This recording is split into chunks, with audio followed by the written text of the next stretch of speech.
Attention, garde-moi mieux. Voilà.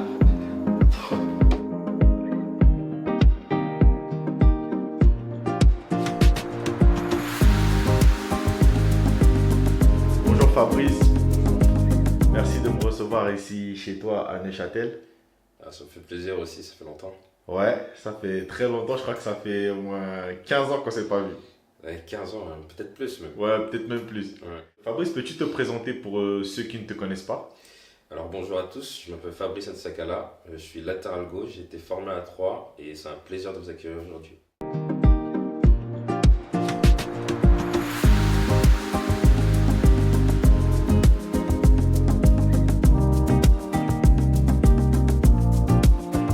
À quel âge tu commences le foot? Alors j'ai commencé le foot à l'âge de 10 ans. Vraiment 10 ans, avant c'était un peu le stade à la récréation. Et avec les amis vraiment au City Stade à Bondy. Voilà, je me suis engagé vraiment en club à partir de 10 ans, 10 ans et demi. Très rapidement, tu te fais repérer par le centre de formation de Troyes. Oui, ça arrivait assez vite aussi. Je pense que les résultats qu'on avait eus aussi ont beaucoup joué là-dessus. Donc je pense que 2 années de suite, on joue la montée. Donc on avait une bonne génération. D'ailleurs, la plupart ils ont signé dans des clubs pro. Et moi, j'ai choisi les stacks pour son côté familial. Comment ça se passe quand tu arrives au centre de formation? Bon, on avait, j'aimerais dire, un planning traditionnel de centre de formation. Donc c'était vraiment foot, foot, foot. Donc entraînement le matin. Ensuite, bon, comme nous on était un peu plus jeunes, on avait l'école l'après-midi. Et en sortant de l'école, c'était direct sur le terrain. Et on répétait ça tous les jours, tous les jours, tous les jours, tous les jours. Ça devenait une obsession. Et on s'en rend compte un peu plus tard que c'est grâce à ça qu'on a évolué à cette vitesse. On voit que tu fais partie des meilleurs de ta génération et très rapidement tu te fais surclasser avec les générations du dessus. Peux-tu nous raconter un peu? Oui, c'est vrai que tout va assez vite, hein. Quand j'arrive déjà, moi je pensais être avec les 14 et je me suis rendu compte qu'en fait j'étais avec les 16 ans. Donc c'était une belle surprise. Parce que je me souviens, j'étais au self avec des joueurs et je leur dis, ah, c'est bien, au moins les 14 nationaux ici, c'est pas mal et tout. Et ils me disent, mais non, t'es malade et tout, t'es avec les 16 ans là. Mais c'est dû aussi parce qu'au quartier, on a l'habitude de jouer avec des gens plus vieux. Donc on a plus cette barrière de ah, il est plus grand, il est plus costaud, il est plus rapide ou quoi. Le but c'est vraiment de jouer et de gagner. Donc on a cette mentalité, on va dire, innée de quartier, même quand on arrive au centre de formation. Et ça m'a permis aussi d'être surclassé assez vite à l'Estac. Et là, le club se rend compte qu'il tient là peut-être un talent. Et ensuite vient l'équipe de France de jeunes, puis après tes premiers matchs en équipe réserve, puis pro. Donc peux-tu nous raconter comment ces événements se sont enchaînés? C'est vrai qu'après après ces prestations, je pense que le club et je pense qu'aussi d'autres clubs se sont rendus compte qu'en fait, ouais, en fait, ce joueur il a peut-être quelque chose. Il a peut-être quelque chose. Donc j'étais pas mal observé. Et quelques temps après, j'ai cette nouvelle. Je me souviens, c'est Didier Christophe qui me l'annonce. C'est pour ma première sélection. D'ailleurs, je pensais qu'il allait m'engueuler ce jour-là. Je pensais qu'il allait m'engueuler parce que, ouais, quand même, au centre, j'étais parfois aussi un peu animé. Je restais un jeune quand même. On aimait bien s'amuser, aller dans la chambre des autres le soir, Ouais.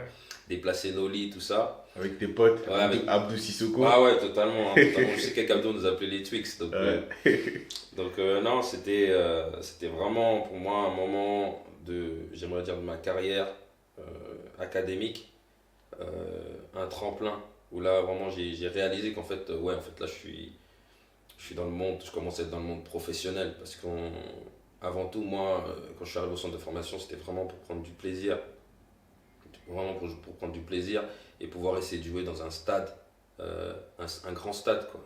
Un stade où il y a des supporters, où j'entends les tambours, tu vois, l'ambiance de l'échauffement. Voilà, c'était ça, moi à la base, c'était ça mon rêve C'était pas de devenir pro, c'était vraiment d'entrer dans cette arène-là un jour, au moins une fois, quoi. Moi, j'ai assisté à la saison en Ligue 2 quand vous faites la remontée avec les deux couloirs à gauche Fabrice Nsakala, à droite Djibril Sidibé. C'était, bah, d'ailleurs, tu avais été élu meilleur latéral de gauche de deuxième division cette année-là. Et Djibril latéral droit, du coup. Et peux-tu nous raconter cette étape aussi, Fabrice? Ouais, c'est vrai que cette saison-là, elle a été exceptionnelle. Elle n'a pas toujours été facile. Elle n'a pas toujours été facile. Mais, je pense qu'à ce moment-là, on faisait partie des titulaires presque indiscutables. Avec Djibril, on apportait beaucoup. Et moi qui ai été repositionné, contrairement à Djibril qui lui a été formé à ce poste-là, ça n'a pas été tout simple au début parce que j'avais du mal avec le système du hors-jeu. Du mal avec le système du hors-jeu, donc je faisais pas mal de couverture de l'adversaire, mais j'ai eu de la chance quand même. J'ai un coach Furlan qui m'a quand même bien formé là-dessus. Il m'a fait faire des séances en plus pour vraiment m'expliquer le poste déjà de latéral et de défenseur, parce que quand même j'étais plus amené vers l'avant que vers l'arrière. Et après, franchement, une fois que j'ai compris ça, je me souviens, c'était au Luxembourg. Là, tout a déroulé, quoi. Franchement, tout a déroulé. De base, je devais même pas commencer la saison, parce que j'ai appris ça pendant la préparation. Et il s'est dit, mais en fait, ouais, pourquoi pas? Pourquoi pas, là? Avec ce qu'il me propose, là, pourquoi pas, hein? Et là, tout est parti assez vite. Avec 3, vous montez en Ligue 1. Toi, malgré les sollicitations, tu décides de rester au club. Ce qui n'est pas le cas de Djibril, par exemple, ton alter ego de l'autre côté, qui choisit de rejoindre Lille. Toi, tu choisis de rester au club pour t'aguerrir. Tu fais une grosse saison. Le club est maintenu. Et après, tu pars en Belgique. J'avais pas mal de sollicitations. Je me souviens, j'avais Lyon, Marseille, vraiment déjà en Ligue 2, ça parlait déjà de ça, parce que je me souviens qu'il y avait aussi Djibril. À cette époque-là, c'était Florian Maurice qui s'occupait de la direction, euh, qui s'informait, ne vous blessez pas, les ça. Donc on se dit, oh, c'est moi j'ai. C'est des clubs qui t'appellent, tu dis, mais faut que je reste concentré parce que je commence à m'égarer, parce que tu penses que c'est fait, mais c'est pas fait. Tu peux prendre la grosse tête, tu vois, il y a plein de facteurs qui commencent à rentrer dans ta tête, tu te dis, bon, et même dans les journaux, avant le match, tu ouvres les journaux, et tu vois ta première page, tu vois des étoiles montantes, tu vois que des compliments. Or que quand tu regardes tes matchs, tu vois certains déchets. Donc tu dis, est-ce que je dois écouter ces compliments ou je dois rester concentré et je vais voir le coach et je me demande ce que je dois progresser. Donc franchement, ça a été un tournant compliqué, surtout qu'au final, j'ai signé dans aucun des deux, ce qui a franchement, mentalement, m'a pas mal affecté à un moment, parce que je pensais que c'était pratiquement fait. Et finalement, j'ai eu l'opportunité d'avoir aussi la proposition d'Anderlecht. Et pour moi, c'était important parce que aussi participer à la Ligue des Champions et j'ai toujours rêvé de disputer cette compétition. Et voilà, ça a été vraiment pour moi une belle saison et ça s'est bien abouti. Justement, Anderlecht. Tu arrives là-bas. Anderlecht, c'est un très grand club en Belgique. Tu gagnes des titres. Tu t'imposes. Tu deviens même là-bas une référence à ton poste. L'un des meilleurs, si ce n'est le meilleur. C'est vrai, quand j'arrive à Anderlecht, c'est une autre dimension. C'est une autre dimension. Je pensais que j'étais bon, mais en fait, à nouveau encore, je me suis dit, mais c'est pas possible, je suis encore en retard. Alors que là, comme ils ont dit à l'époque, c'était plus, ouais, il faut qu'il passe une saison, il faut qu'il confirme la deuxième, et là, oui, t'as un joueur confirmé. Je me suis dit, voilà, j'ai fait plein de saisons, là, j'arrive, costaud à bloc, et puis, première interview, on me dit, vous savez que les Français réussissent pas en Anderlecht. Je dis, mais qu'est-ce qui se passe? Donc je dis, mais qu'est-ce qui se passe? Ils sont là pour m'accueillir ou pour me descendre? Donc non, je dis vraiment, moi je suis là vraiment pour prendre ma place, pour prouver sur le terrain et il n'y a pas de pression à avoir. Mais j'avais quand même la pression. J'avais quand même la pression. Et c'est pas les supporters, c'est pas le stade, c'était le vestiaire. Parce qu'on a des joueurs, jeunes ou pas, qui ont une autogestion impressionnante. On n'a pas de. C'était pas comme un peu, même à 3 nous de temps en temps, on avait le préparateur physique qui doit venir te chercher, faut que tu ailles dans la glace, faut que tu fasses ci, etc., etc. Oublie pas tes étirements. Donc on avait un peu cette assistance comme si on était des enfants. Mais quand je suis arrivé en Anderlecht, c'était soit tu t'investis toi-même, soit j'en prends un autre. Et quand tu vois ça, parce que moi la première fois que je suis arrivé, ils mettaient des entraînements facultatifs. en général, il y a très peu de joueurs qui vont aux entraînements facultatifs. Ils te le mettent genre à 7h40 à rendez-vous, 8h début. Donc c'est un petit entraînement de 45 minutes avant le petit-déj, où c'est plus spécifique. Et moi je me suis dit, pas beaucoup de joueurs qui vont partir là-bas. Vas-y, moi je vais venir à 9h. J'arrive un petit peu avant 9h hein, pour dire, ouais, tu vois, je suis un peu en avance, tu vois. Je regarde, on a une baie vitrée, ça donne sur le parking. Je vois, il y a tout le monde. Je dis, mais qu'est-ce qui se passe? Tout le monde en train de courir, squat, tout ça, là. Et je passe, je croise un regard. Et le regard que j'ai croisé, qui voulait dire, ouais, mon gars, tu sais pas, t'es où toi? Continue, tu vas voir. J'ai dit, wesh, et je te jure, j'ai fait une remise en question tout seul au petit-déj. Tout seul. Les gens, ils n'ont pas le temps. On n'a pas le temps de rester au vestiaire, discuter comme ça sur les téléphones. Non. Tu vois, les gens, ils discutent, ils vont en salle, ils font leurs exercices, mais ils discutent en travaillant, si tu veux. Et là, j'ai dit, ah ouais, c'est ça un club pro, en fait. Là, c'est du football. Tu vois, comme je dis, il y a du foot, et là, il y a du football. Et là, on est rentré dans la galaxie du football. Et c'est à ce moment-là que j'ai vachement progressé. Et tu découvres la Ligue des Champions, la Coupe d'Europe, tu gagnes le championnat de Belgique. Ouais, c'est vrai que après je me suis mis un défi parce que je suis arrivé, l'équipe elle tournait déjà, et il fallait que je m'impose au plus vite parce qu'on arrivait septembre, il y avait la Ligue des Champions et j'étais venu pour ça. Donc j'avais quand même prévenu mon concurrent, je dis mon ami, fais pas d'erreur, hein, parce qu'en général, quand je commence, je finis. Hein. Quand je commence une saison, je la finis. C'est ça, il y a beaucoup de chances que ça arrive. Et du coup, je me souviens, on va à Zulte Waregem et il prend carton rouge. Sur le moment, même quand il sortait, je l'ai regardé et je dit mais quelle erreur. Quelle erreur. Et finalement, le coach il vient me voir.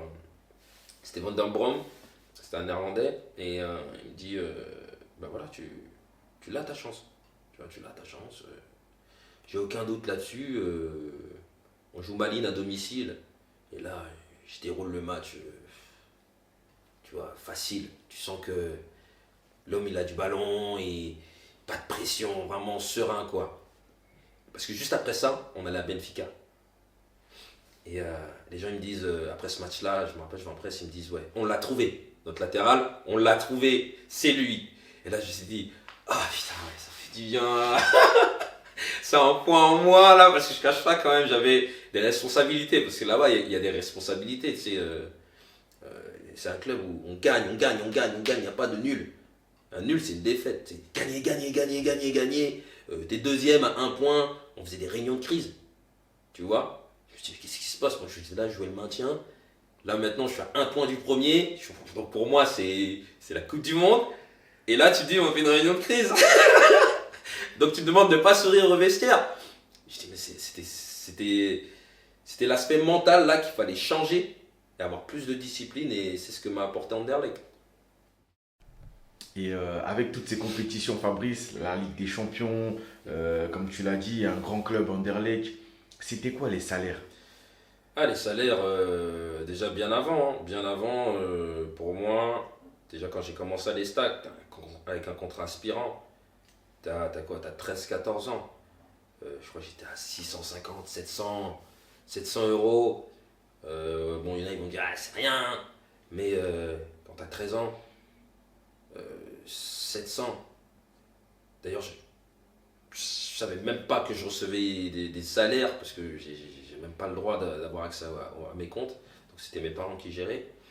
Et tu vois, enfin, moi je réalise aujourd'hui que j'étais vraiment dans l'insouciance et le plaisir du foot parce qu'en fait, même quand ils m'ont fait signer ce contrat aspirant, j'ai jamais parlé ou vraiment positionné tout ce qui est l'aspect financier avant le foot.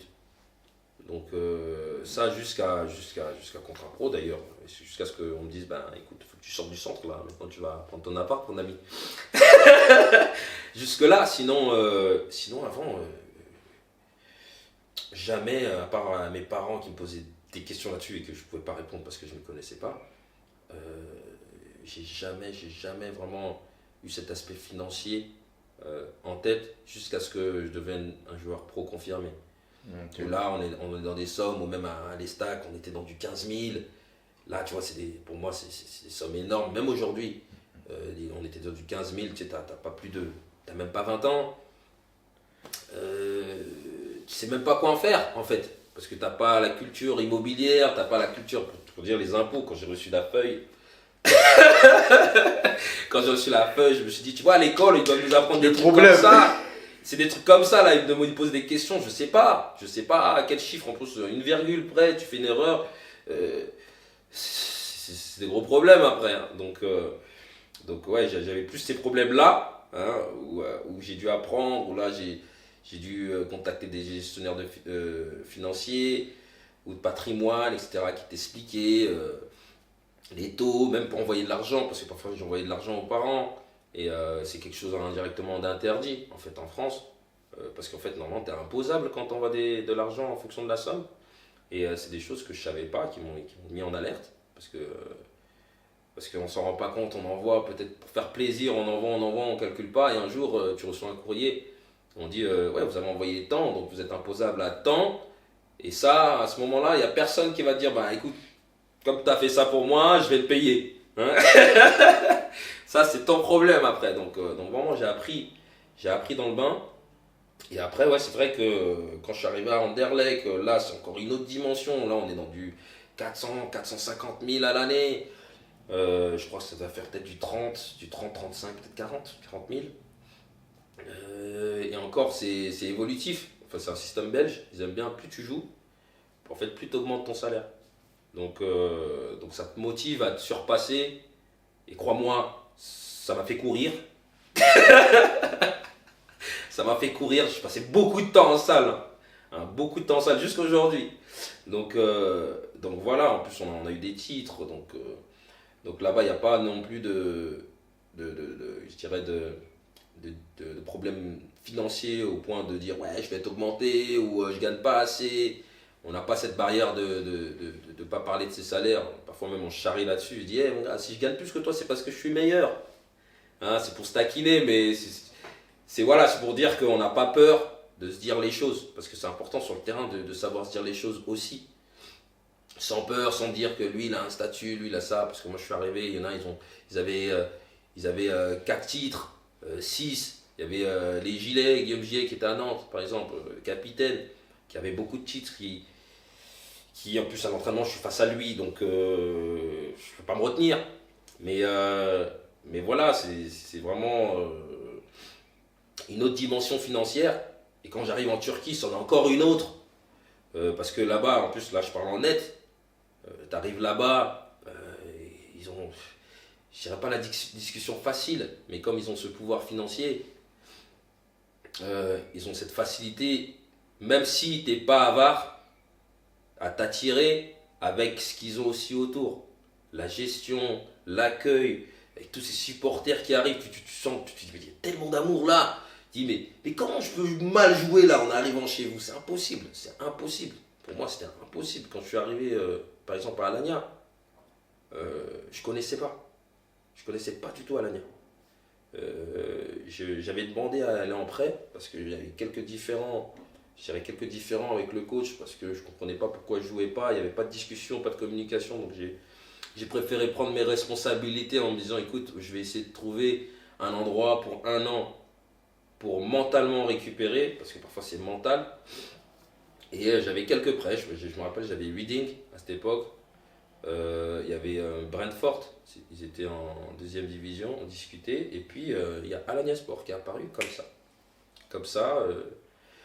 Mais je sentais l'insistance parce que les autres je discutais mais c'était il s'appelle on vous rappelle il s'appelle on vous rappelle et à l'Alliance je sentais l'insistance non on vous envoie un avion il vient au début j'étais mais qu'est-ce que j'allais foutre là-bas je te le dis hein, j'étais qu'est-ce que j'allais foutre en Turquie et puis j'ai mon directeur il s'appelle Herman il me dit écoute va jeter un petit coup d'œil.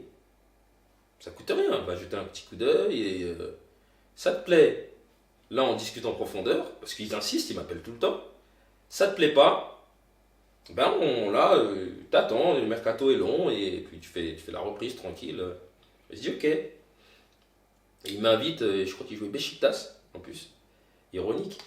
Il joue Beşiktaş à l'extérieur, donc à Vodafone Park. Et il m'invite au match. Donc j'arrive, je passe un coup à l'hôtel.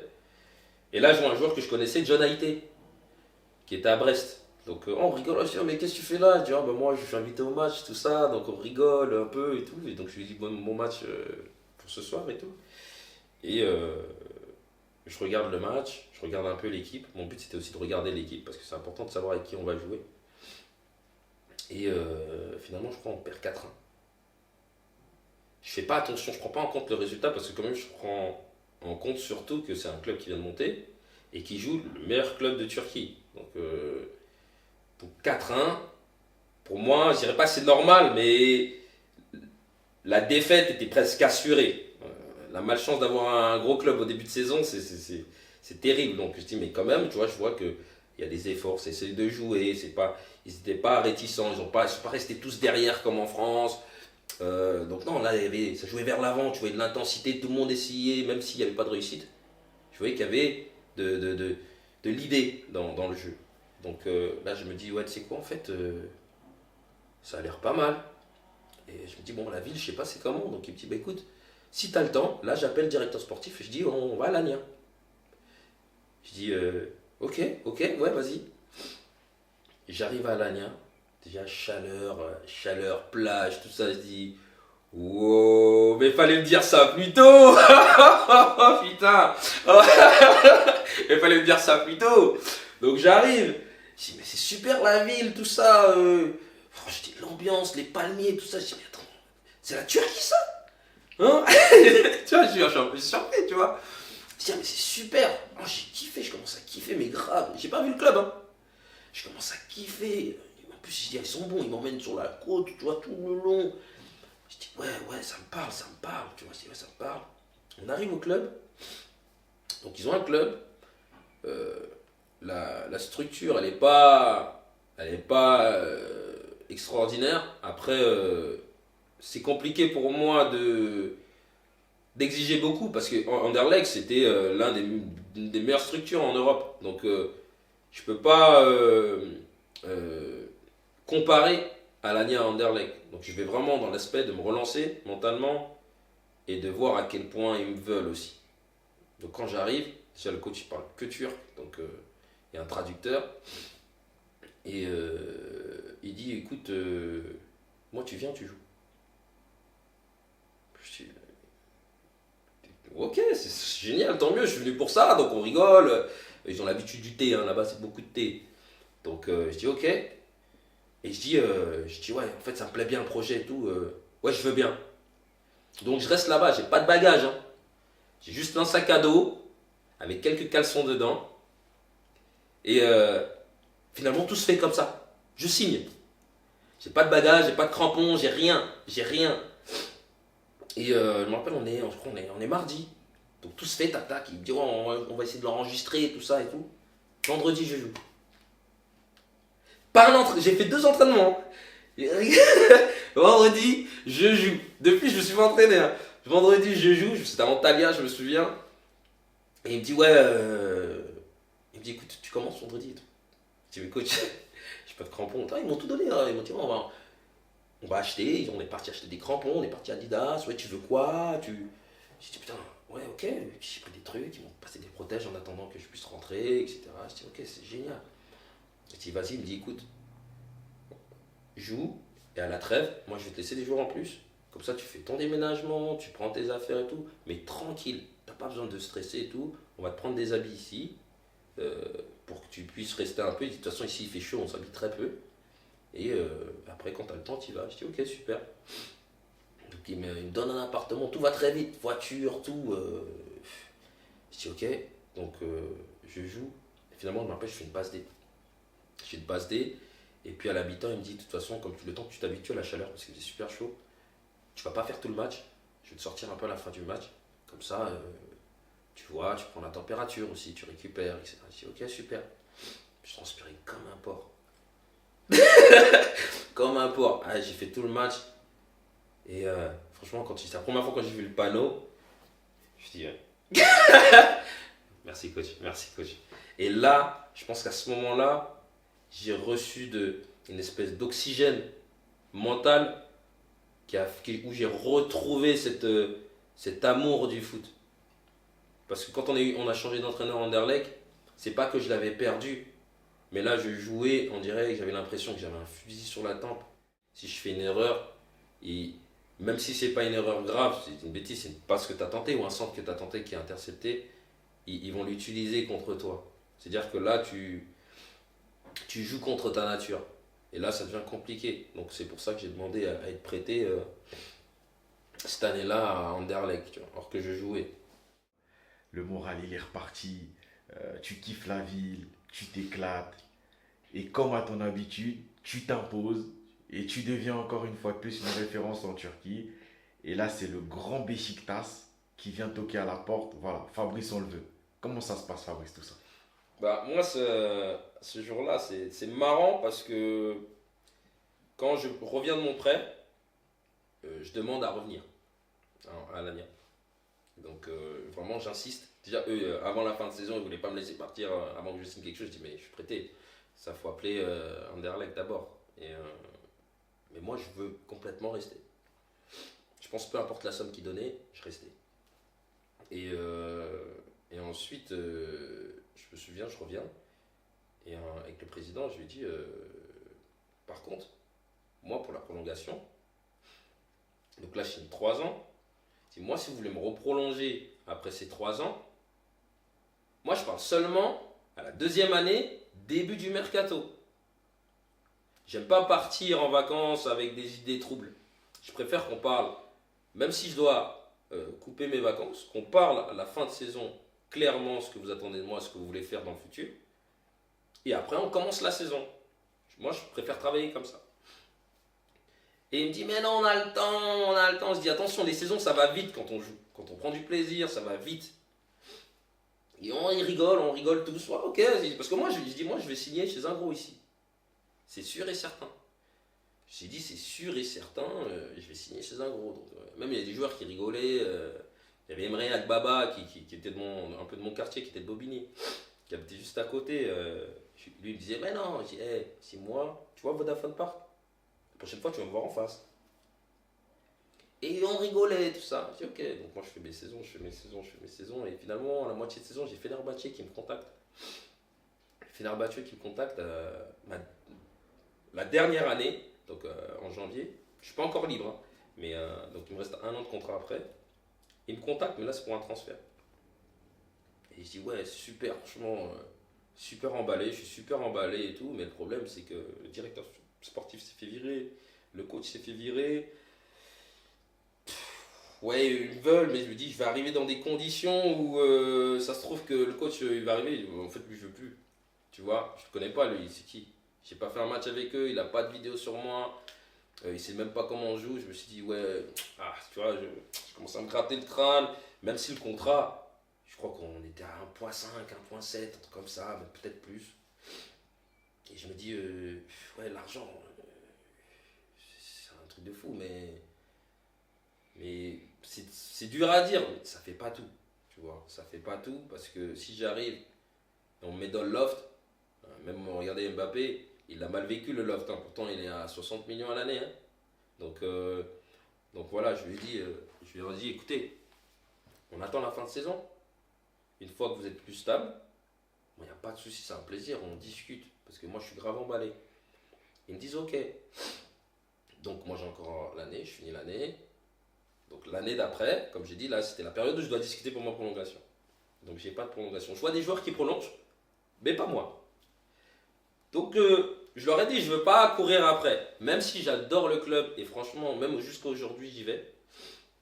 Et je lui ai dit, je vais pas leur courir après parce que moi je suis un footballeur, je suis pas un agent, je suis pas un notaire, je suis pas là, tu vois.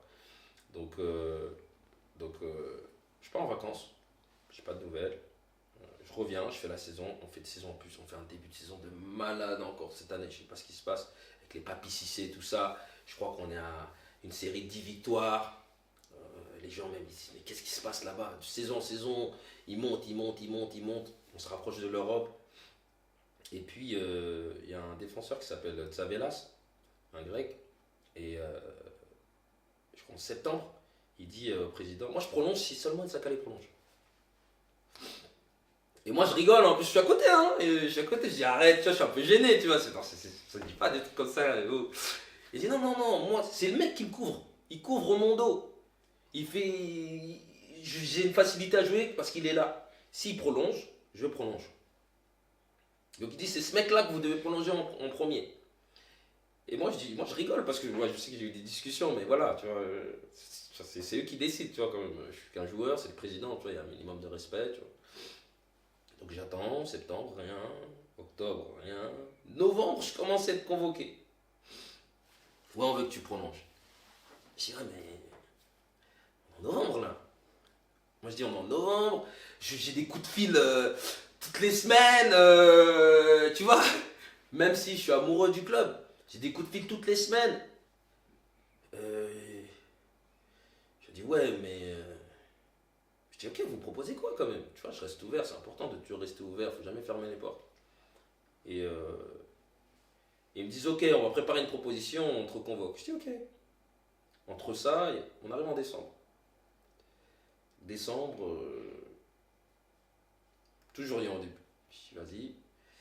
On arrive mi-décembre, parce que là-bas, en plus, il n'y a pas de Noël. Il n'y a pas de Noël, donc on joue en décembre, même le 24. Et avant de partir, la veille du match, dernier match, donc la veille du match, il me convoque, il me dit ouais, faut que tu prolonges et tout, absolument. Parce qu'en fait, janvier, après, je peux signer avec qui je veux. Absolument. Donc là, je sens quand même un peu de pression, un peu de. Pas de colère, mais d'insistance, un peu. Voilà, tu vois, je me sens un peu bousculé là. Tu vois, donc je dis non, c'est du calme. Hein, comme vous l'avez dit quand je suis arrivé, on est une famille, on peut discuter.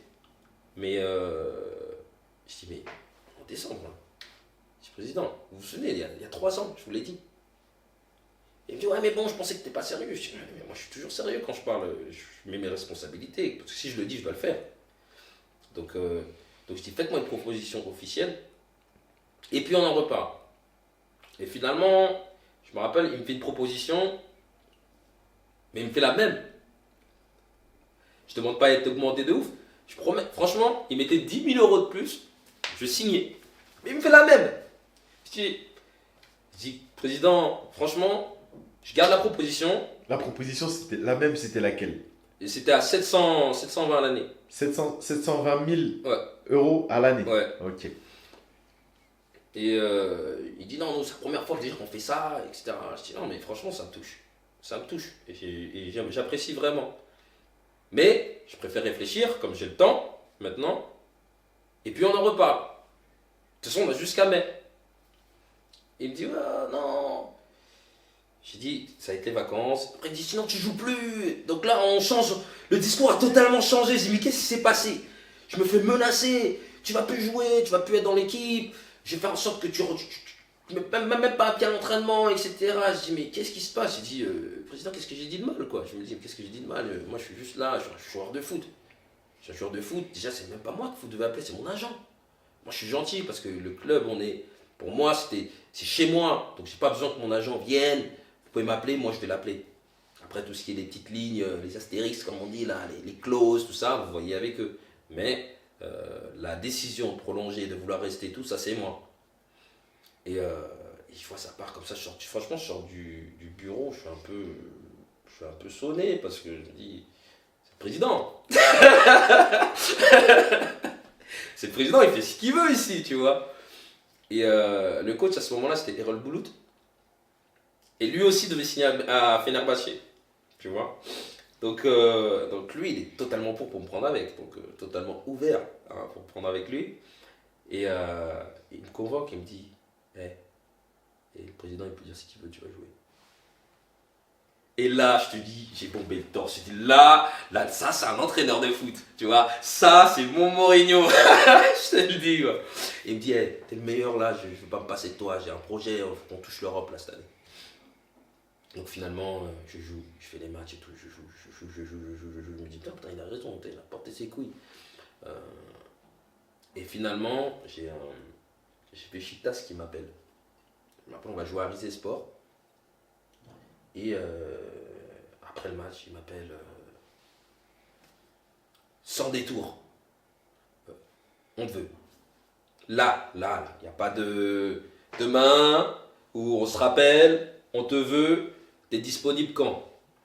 Je dis, moi, t'es où là? Je dis, bah là, je sors du match, Il dit, est-ce que c'est vraiment même vous là? Hein? Parce que là, j'ai pas de preuve. Il dit, ouais, visio, pam. Je dis, oh, conférence, ça, je dis, ouais, c'est sérieux là. Je dis, oh putain. Je dis, vas-y, ok. Ils me disent, vas-y, on va te prendre un billet. C'est-à-dire que nous, on avait libre après le disait, donc ils prennent un billet après le match. Après le match, ils prennent un billet, direct Istanbul, donc je suis en survêt d'Alanya. Et pour pas que ça soit un peu la presse et tout soit au courant, il y a un mec qui vient me prendre et tout, et il me dit on va à Zara. Je dis putain, ça c'est mon magasin et tout, ouais, je kiffe Zara, tout ça, ouais. Il dit ouais, prends des affaires, faut que tu sois en civil, attends, sinon ça va être grillé. Et on va aller manger à un endroit, donc c'était à Zorlou, ça s'appelle, c'est un centre commercial.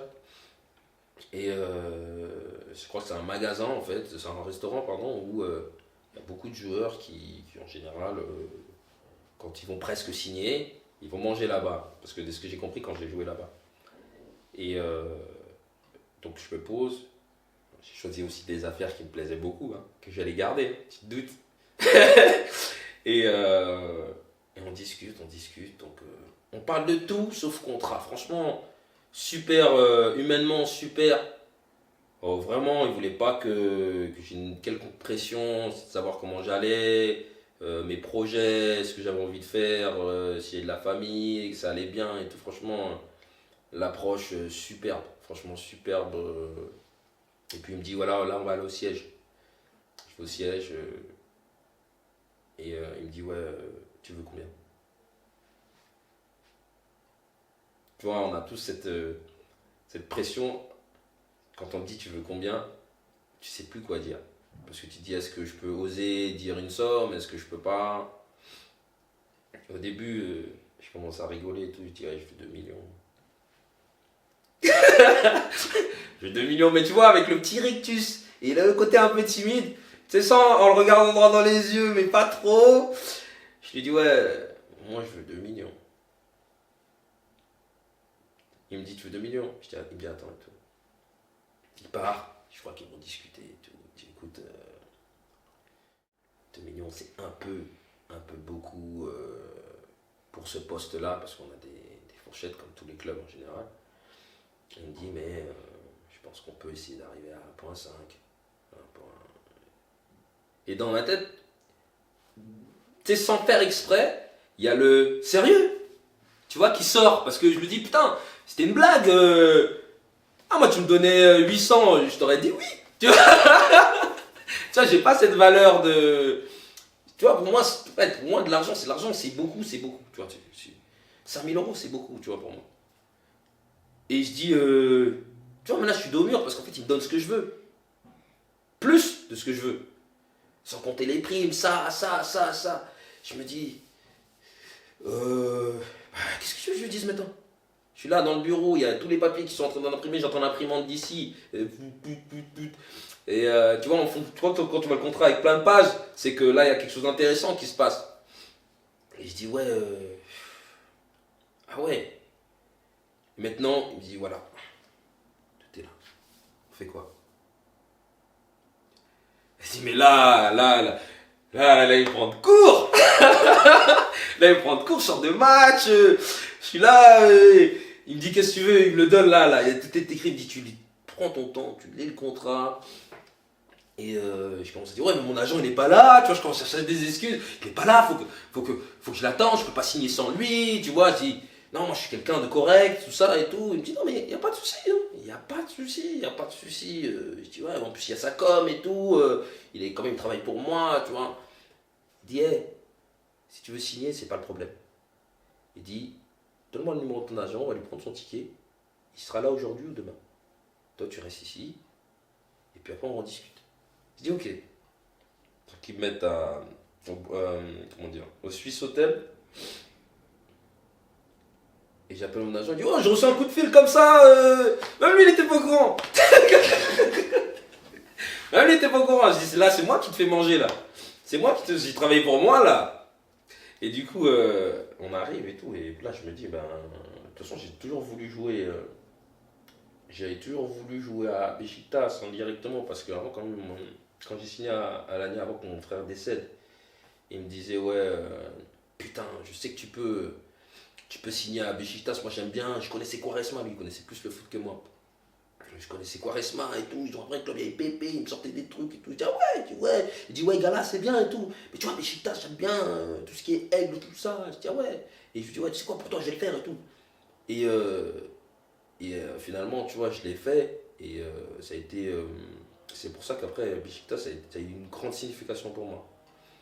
Donc voilà, après, j'ai pas hésité à signer parce qu'il y avait ce facteur aussi. Et voilà, après j'arrive là-bas et puis voilà, pour moi c'est un truc de fou quoi. Quand tu as joué longtemps en Turquie, tu sais que tu réalises que c'est un truc de malade. C'est vrai que quand j'arrive quand même, j'ai pas cette pression par contre que j'ai eu en Anderlecht parce que là j'ai beaucoup plus de confiance, je sais ce que je peux faire, je sais ce que je peux pas faire, l'exigence que j'ai avec moi-même et comment je travaille. Donc j'arrive, il y a Nkoudou qui m'accueille, donc on rigole bien. Donc il y a le gang des Français, Aboubacar Vincent, franchement des joueurs vraiment. Il y avait Izzy Matmarin aussi quand je suis arrivé, où j'étais en équipe de France avec lui. Donc ça facilite aussi mon intégration. Mais aussi, comment dire, Beşiktaş c'est quelque chose de spécial parce que quand t'as pas un grand nom, comment dire, ta performance est jugée différemment, elle est respectée, mais elle est jugée différemment. J'arrive, avant moi il y a Adriano, mec qu'en Barcelone, tu vois, quand j'arrive là-bas, il me compare à lui, mais moi je dis, vous ne pouvez pas comparer les deux. Je dis, il a joué à Barcelone, je dirais pas qu'il est plus fort que moi, mais il a joué à des endroits plus exigeants que moi, et peut-être qu'à certains points il s'est développé où moi j'ai pas pu parce que j'ai pas eu cette expérience là. Donc même si je joue bien quand même, je fais pas l'unanimité parce que les gens ils sont un peu partagés parce qu'ils disent on a eu Adriano l'année dernière, il nous proposait ça et moi je dis non, moi mon style de jeu, je suis un bon défenseur, j'aime le duel, j'attaque de temps en temps, j'aime bien des petits ponts aussi de temps en temps, ça me fait kiffer. Mais, j'ai pas aussi cet aspect technique qu'Adriano il a. Tu vois, ça reste un Brésilien, tu vois. donc je dirais pas que ça me freine parce que quand même j'étais vachement aimé, et j'étais vachement soutenu. Mais j'avais aussi un Turc derrière moi. Les Turcs sont très patriotes. Et ce que je comprends, ce que je respecte, qui voulaient vraiment pousser pour l'équipe nationale. Là, c'était plus pour leur pays, tu vois, c'est pas contre moi. Mais voilà, ils disaient que voilà, c'est le futur aussi du club. Tu sais, c'est important que les Turcs aussi jouent pour les supporters. Et du coup, ça, c'est pas que je l'ai mal vécu, je l'ai bien vécu, parce que comme on a été champion, on a pris les 3 coupes. On a tout gagné, donc on peut pas dire qu'on a fait une mauvaise saison.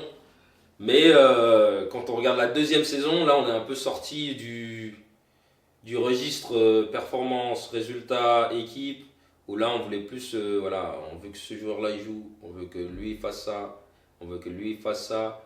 En plus on a eu la règle des étrangers qui est arrivée, donc on devait réduire les étrangers. Et ça nous a vraiment fait mal parce qu'il y a beaucoup de joueurs qui ont été exclus, dont moi. Et c'était un peu dur parce que quand même Beşiktaş, j'aimais beaucoup, que ce soit la direction, les cuistots, les supporters, les joueurs, on était comme des frères. On était comme des frères. Franchement, je crois qu'au niveau relationnel, collectif, c'était l'année où là, j'ai l'impression que j'étais au quartier, sur le terrain. C'est-à-dire que on voulait rien savoir. C'était comme les 55. Tu gagnes ou tu sors. Il y avait pas on jouait pas pour se dire ouais on verra le prochain match. Non, là on jouait dans l'état d'esprit, tu gagnes ou tu sors. avec les Guézal, tout ça, on rigolait. Et même sur le terrain, on s'éclatait. Quand tu mettais un petit pont, parfois il y en a crié. Moi, je me rappelle avec Laïch, j'en ai mis un, il en a remis un. J'ai dit, oh oui. Je dis, oh tu me plais. On se commentait sur le terrain tellement on prenait du plaisir. Tu vois, tu sens, il y a des années, tu sens où tu dis, il peut rien nous arriver. Il peut rien nous arriver. On n'a pas tout gagné, mais on a très peu perdu. Et franchement, malgré comment ça s'est terminé, ça c'était un peu de l'extra sportif, c'était plus les budgets salaires, etc.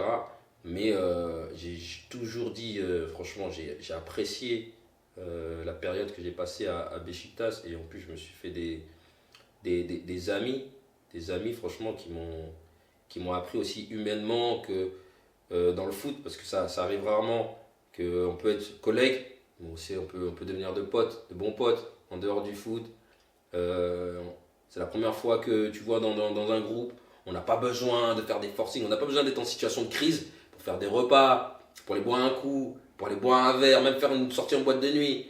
Tu vois, c'était vraiment naturel. On gagnait, ouais, tu vois, on sautait, on criait, ouais. Il y en a qui disaient, bon, les gars, on fait quoi ce soir? Je dis, ouais, là tu me chauffes, tu vois, là tu me chauffes bien. Ouais, j'avais pas prévu de sortir, mais attends. Ouais, allô. Ouais, bon, je rentre pas ce soir, hein. Ce soir, je sors avec les potes. Et tu vois, et ça, c'était. Pour moi, ça, c'était de l'or. Tu vois, c'était de l'or, parce qu'après, sur le terrain, putain, si mon pote, il se faisait passer, crois-moi, j'allais te découper, mon pote. J'ai dit, tu passes pas mon pote comme ça, t'es fou, toi, quoi. C'est mon coup. T'es fou, toi, quoi. Même je disais, écoute, ouais, reste devant. Je m'occupe de lui. Reste devant. Dès que je l'ai, je te la donne. Par contre, toi, devant, salis-le. Salut-le, mon pote. Et c'est ça qui. Et moi, je pense que ça a été notre force à Beşiktaş. Tu vois, c'était pas forcément individuel, parce qu'on n'avait pas des Quaresma et tout ça à ce moment-là.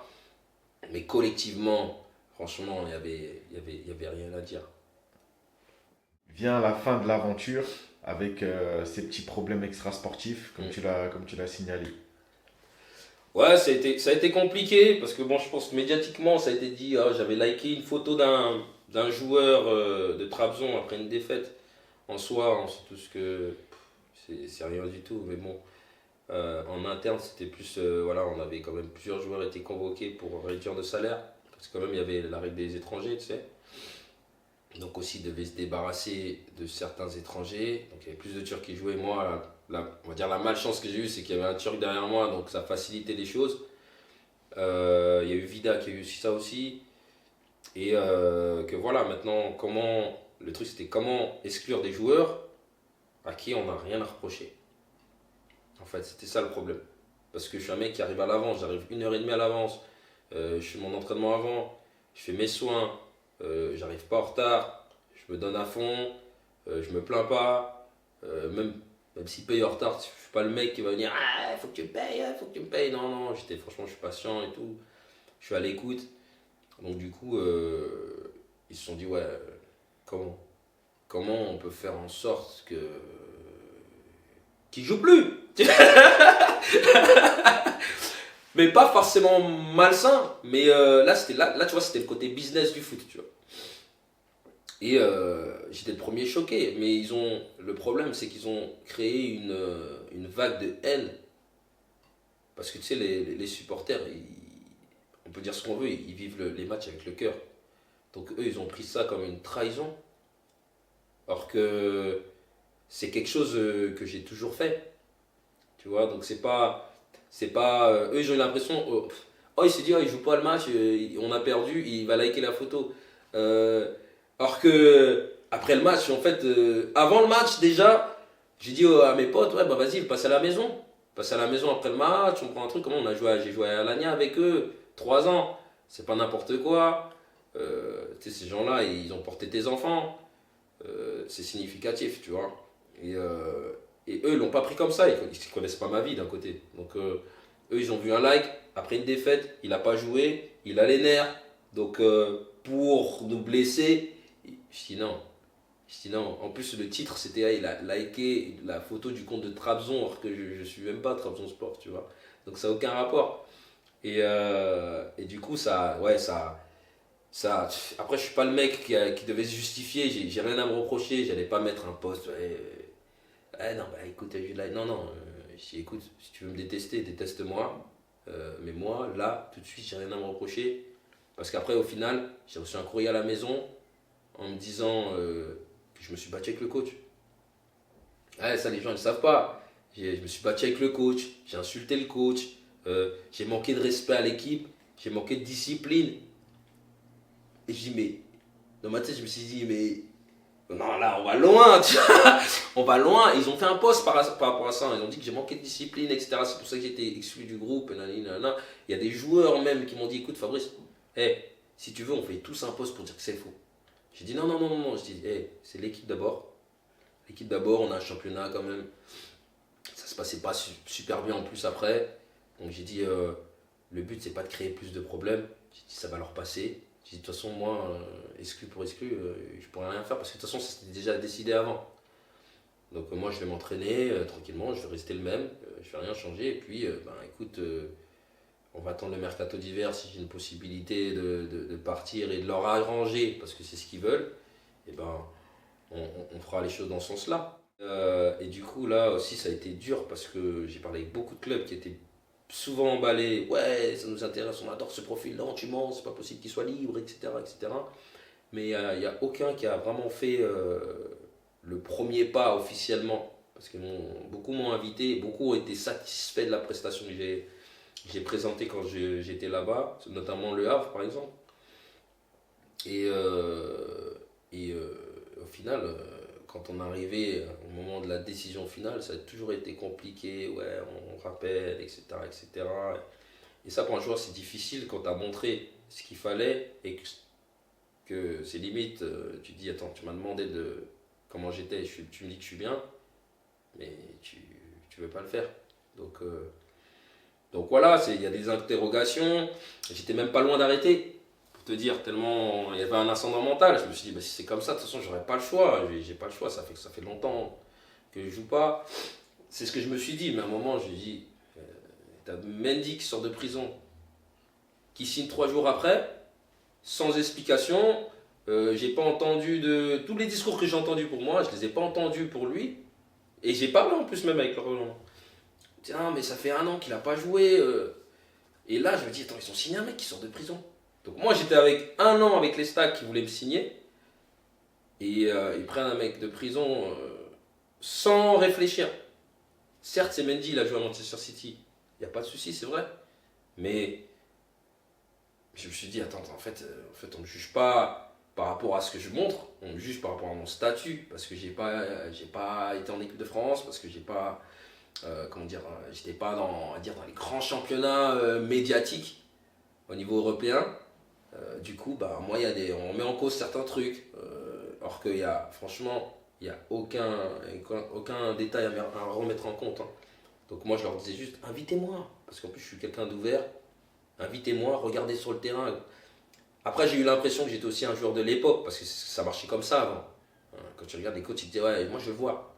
C'est même eux qui disaient, non, mais moi je vais le voir, j'ai envie de le voir. C'est pas de vidéo, pas de disques, tu vois, des compiles sur Instagram, des trucs comme ça. Non, c'était, hey, moi je veux le voir. Je veux le voir sur 2 jours, sur 1 jour.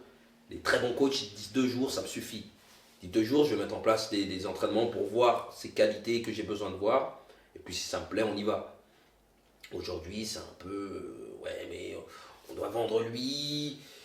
Tu vois, on a un jeune là, il faut qu'il joue. Et ils disent, ouais, il est pas meilleur que toi. Toi, tu te dis, il est pas meilleur, mais tu veux lui joue. Je comprends pas, tu vois. Donc ça a été dur dans ce sens-là pour moi. Ça a été vraiment dur. Et là, puis après, là, c'est là que j'ai eu la proposition de venir m'entraîner avec Xamax. Ouais. Belle petite ville, la Suisse. Qu'est-ce que tu as pensé de ton arrivée, Fabrice? Ouais, c'était sympa. Donc je suis arrivé un peu en courant parce que le temps on est arrivé en voiture en plus, c'était l'entraînement. Donc je suis vraiment arrivé direct pour l'entraînement, ça s'est fait. Ça veut dire ça a été assez vite. Il faisait chaud et il y a un facteur qu'on avait oublié de me dire, c'est que c'était un synthétique.